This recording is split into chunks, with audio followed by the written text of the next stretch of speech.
Seriously, Errol, like, what does that feel like? He's your son, and he's worth so much money and created so many things. Pretty impressive. You right? can't take that away from him. Are you proud? Did you ever see that coming? No.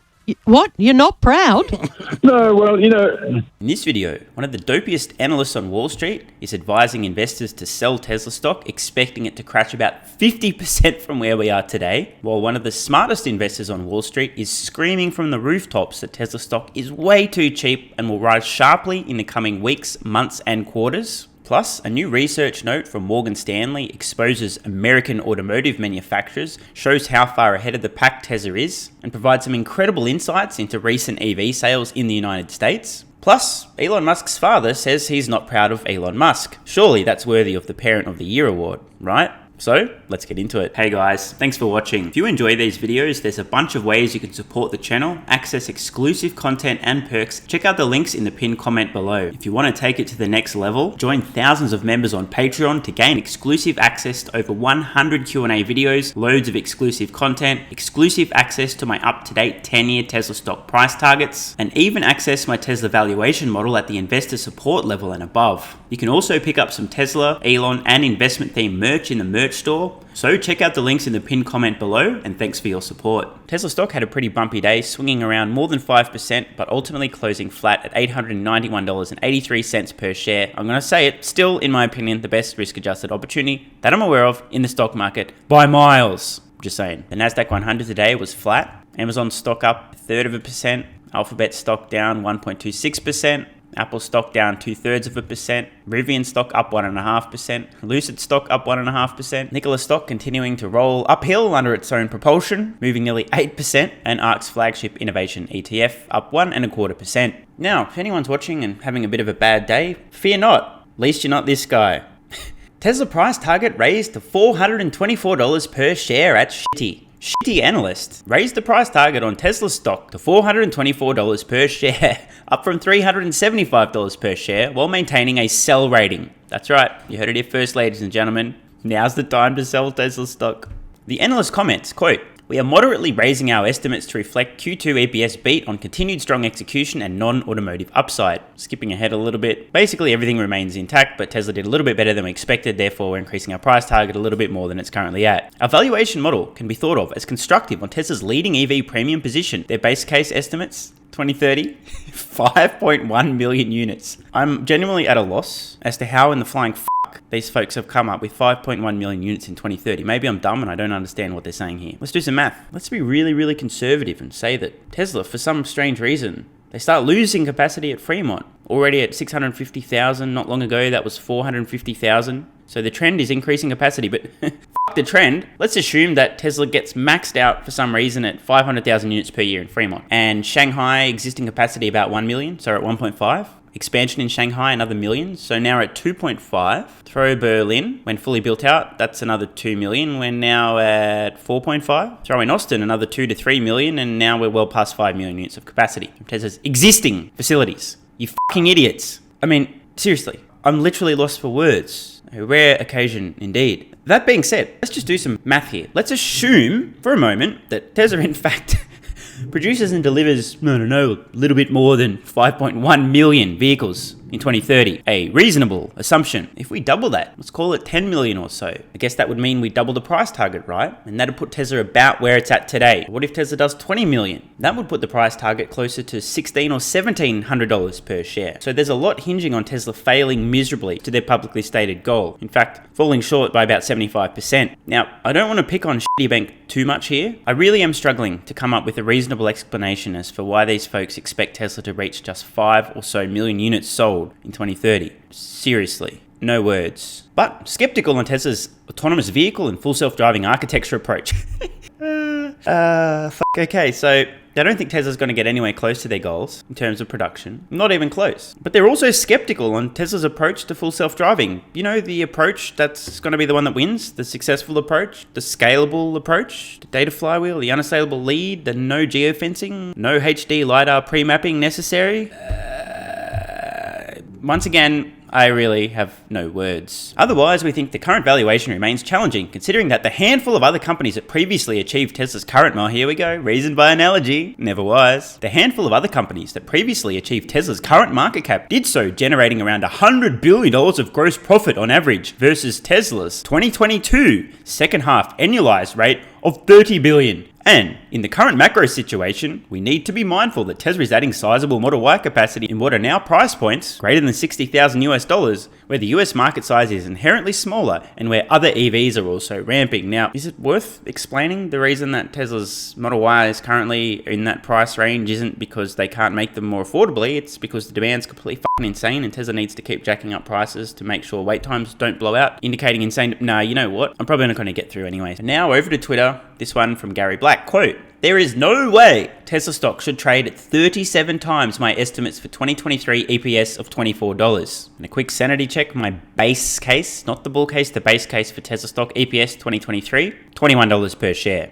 Gary and I are very close. Of course, this is my base case, not the bear case, not the bull case. So Gary and I are definitely on the same page here. Even at street, as in Wall Street consensus estimates of $17.21, which are laughably low, Tesla trades at just 52 times 2023 EPS versus the street 22 to 26 EPS growth of 32%. Looking at Black's estimates here for Tesla in particular, 22 and 23 deliveries highlighted in yellow, 1.4 million, 2.4 million vehicles delivered in 2023. Again, these are very close to my own estimates in the base case. This isn't proof of what's going to happen, but I always like to do a sanity check. Where are my estimates versus where are somebody else's estimates? Where things begin to differ enormously toward the end of the decade. My base case for Tesla deliveries at the end of the decade in 2030, about 15 million. Gary Black around 11 million. And a reminder, moments ago, we just heard from the shitty-wank analyst who believes Tesla's going to do about 5.1 million vehicles in 2030. That is quite a gap. And Gary Black continues to beat the drum on Tesla stock. Another tweet here, quote, "Tesla stock average 2-year forward PE is 89 times. At its current 2023 PE of 52 times, Tesla has not traded this cheap since April 2020, the middle of the plague recession. As 2023 estimates continue to increase, they're up 47% year to date.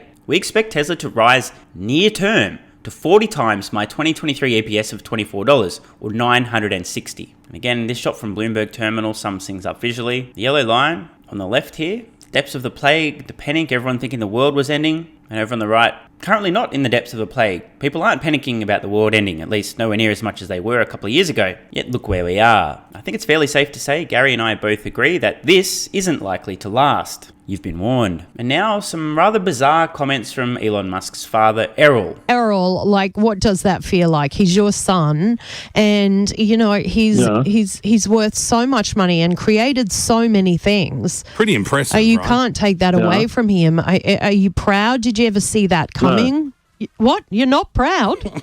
No. Well, Wow. What a brutal response. Elon's father asked, "Are you proud of Elon?" The first words out of his mouth, "No." Clearly, Elon Musk is a rather complicated man. For those who don't know, Elon and his father have a relatively strained relationship. We'll just leave it at that. But this can't be fun to hear from your own father, given what Elon has already accomplished. Nah, I'm not proud of him.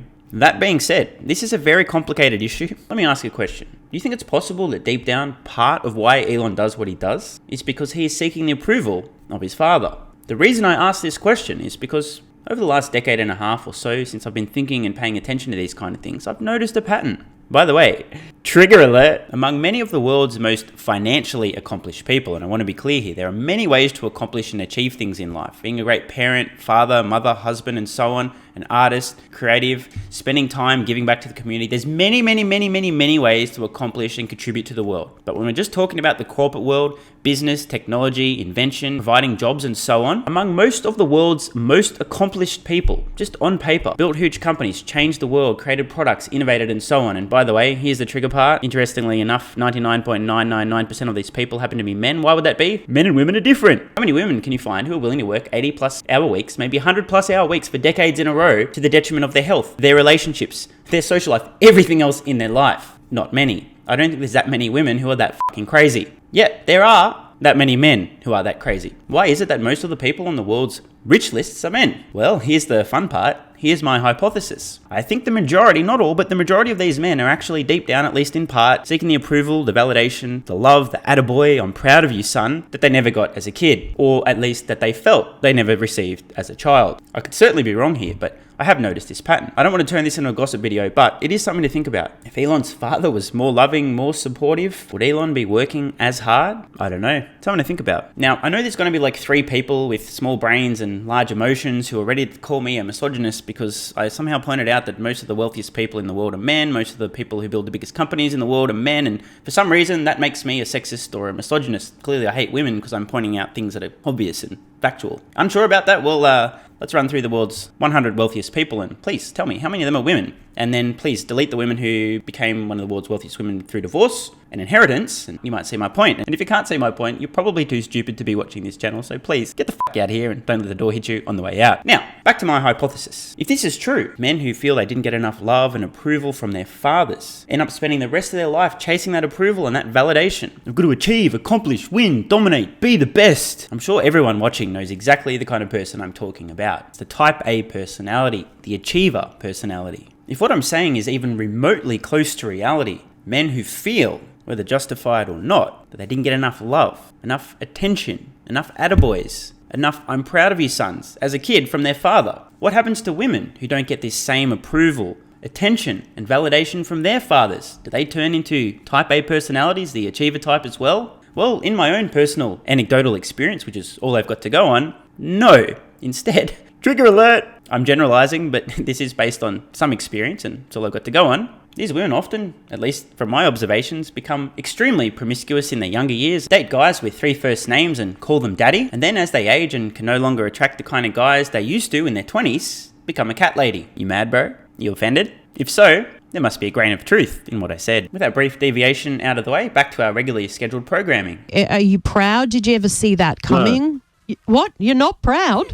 No, well, I mean, we are a family that have been doing a lot of things for a long time. It's not as though we suddenly started doing something. So we've all been, as a family, all doing things, from the very beginning. And so, I mean, the kids were traveling with me around the world when they were tiny, and they've been doing pretty much very interesting things. We've been down the Amazon together, for example. We've been to China, and long ago when it was quite difficult to go there, and things like that. East Germany, so they've seen a lot of things, and we've done a lot of things together. We are just sort of that kind of family, but Elon has, in fact, sort of really surpassed the mark, and so on. But I was saying to one of your stations there that Elon is not as happy as he'd like to be. He'd like to be where he is now. He would have liked to have been there 5 years ago. Fascinating comments, to say the least. Now, in Errol's defense, I think what he was really getting at there is, well, I'm not particularly proud of Elon. After all, we're a pretty smart, accomplished family. We have a history of doing amazing shit, not just Elon, so I kind of expected it. At least, that's the best interpretation of Errol's comments I'm able to come up with. Let me know in the comments below, what do you guys and girls think? But Errol, pro tip, bro, unless the goal is a continued strained relationship with Elon, maybe better when asked if you're proud of your son, who's done about as much to positively impact humanity as anyone in the history of humanity, might be worth saying, I am proud, but I'm not surprised because blah, blah, blah, blah, blah, rather than no, just saying. Take everything I say with a gigantic grain of salt. That being said, this is coming from a guy who has a fantastic relationship with his father. I love my dad to bits. We're super close. We talk all the time throughout my childhood. Direct quotes. I'm proud of you. I'll always be proud of you no matter what you do. I will always love you. Constant encouragement. Literally, I'll always be proud of you no matter what you do. Over and over and over. Maybe that's why I've never felt this desire or this pressure to achieve or accomplish anything. Maybe this is why I have an incredible level of self-confidence. In fact, to the point of obnoxious arrogance. I believe in myself. I don't feel like I have anything to prove. I felt like I got all the love I wanted as a child, and then some. I've never once thought to myself, I wonder what my parents will think about that. Not once. I don't know, let me know in the comments below. How many folks watching, guys and girls, had supportive, encouraging, loving parents and aren't really the achiever type? How many of you felt like you didn't quite get the attention, love, affection, approval that you wanted from your parents? Has that turned you into a bit of an achiever? Or if you're a woman, were you promiscuous in your 20s and now you got a couple of cats?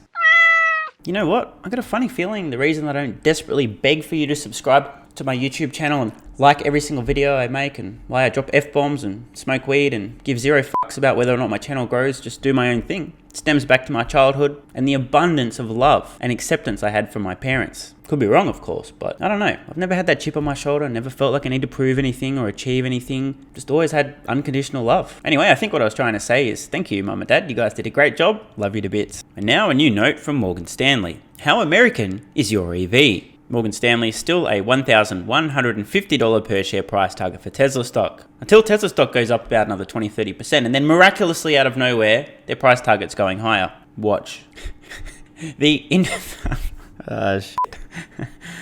I'll explain why I'm laughing. The Inflation Reduction Act may not help all EVs equally when looking at the percent local content. Tesla's status as the highest US source content of any OEM, electric vehicle or internal combustion engine, puts it in a unique competitive position.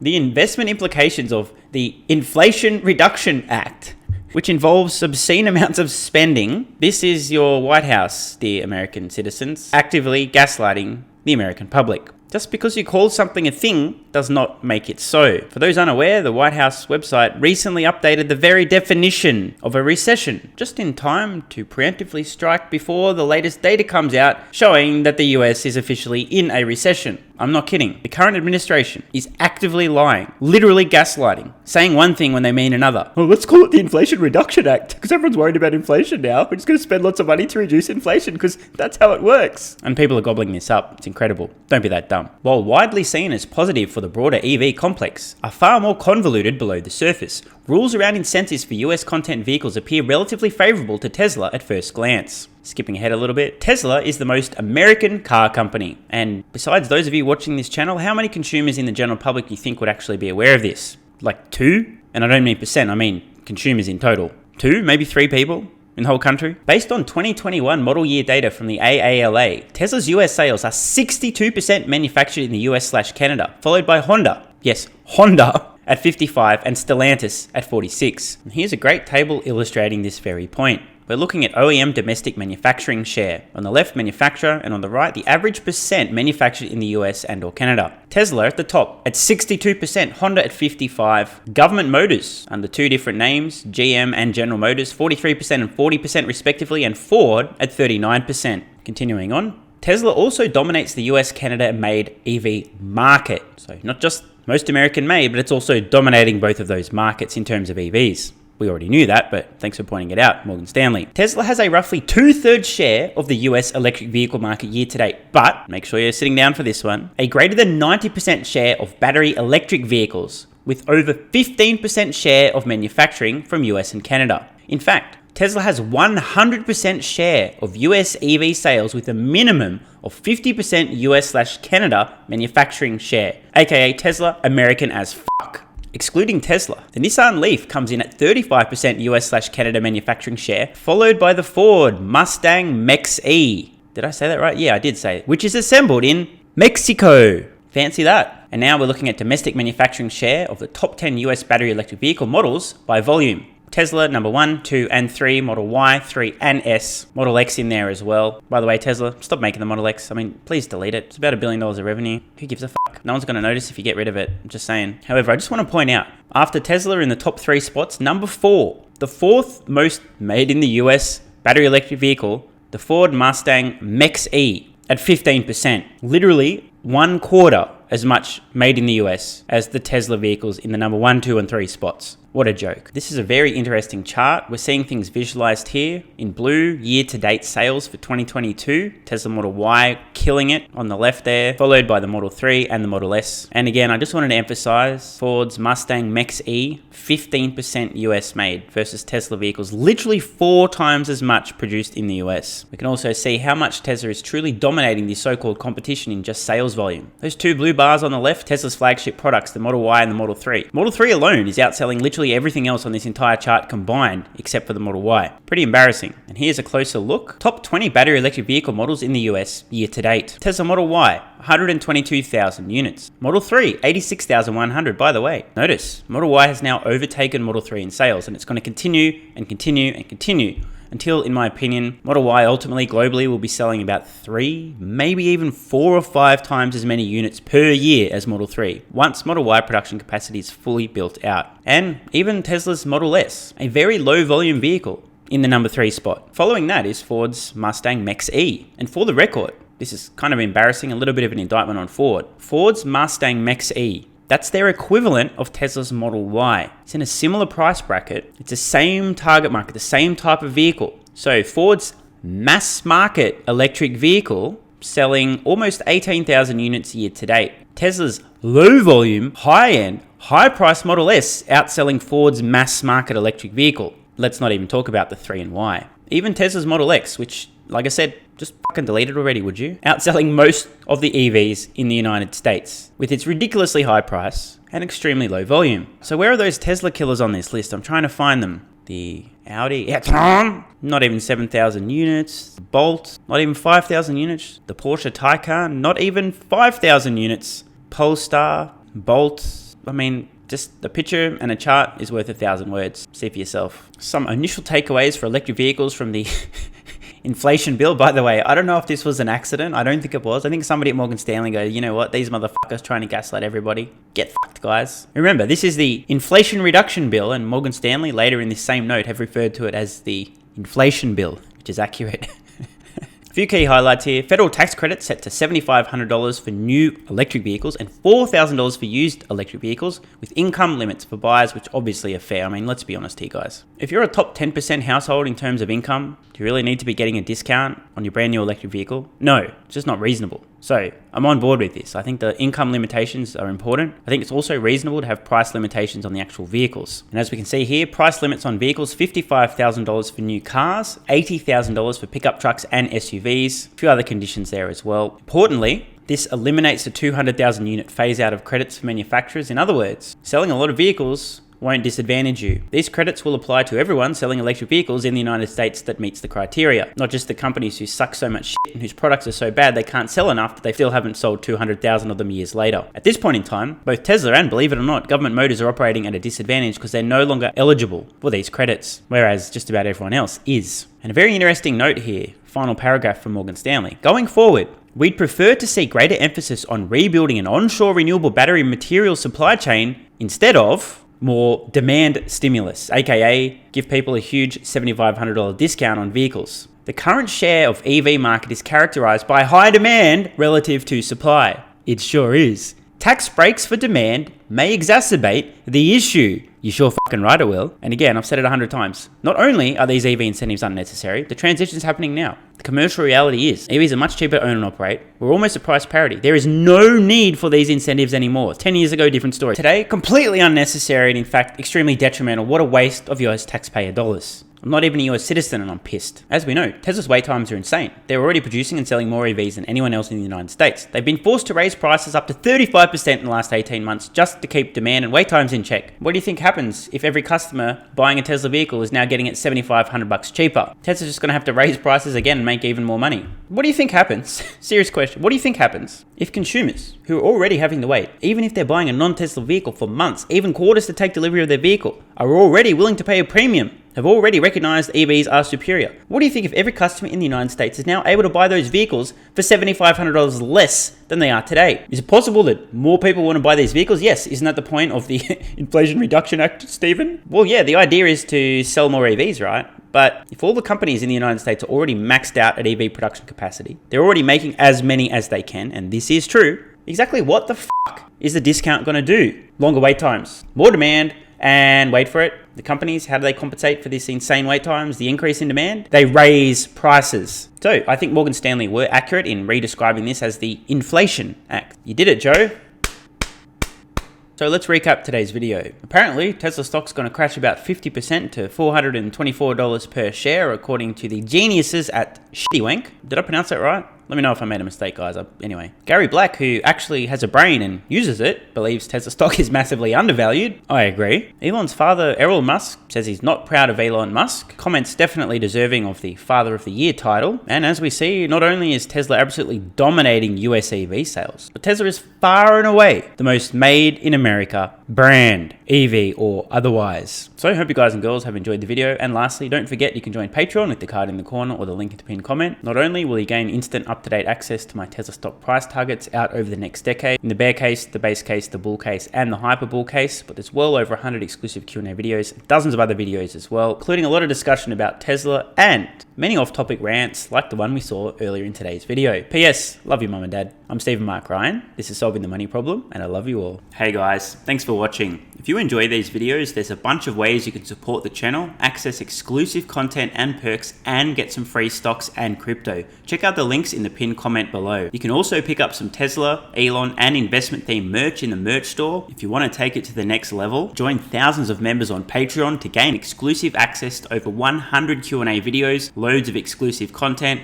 exclusive access to my up-to-date 10-year Tesla stock price targets, and even access my Tesla valuation model at the investor support level and above. So check out the links in the pinned comment below, and thanks for your support. And if you're still watching, you're awesome. I read every single comment on this channel and I really appreciate your feedback. So if you've got any thoughts on today's video, questions, comments, or suggestions for a new video, let me know in the comments below. Check the cards on screen now to browse the merch store, join Patreon, or watch the next video.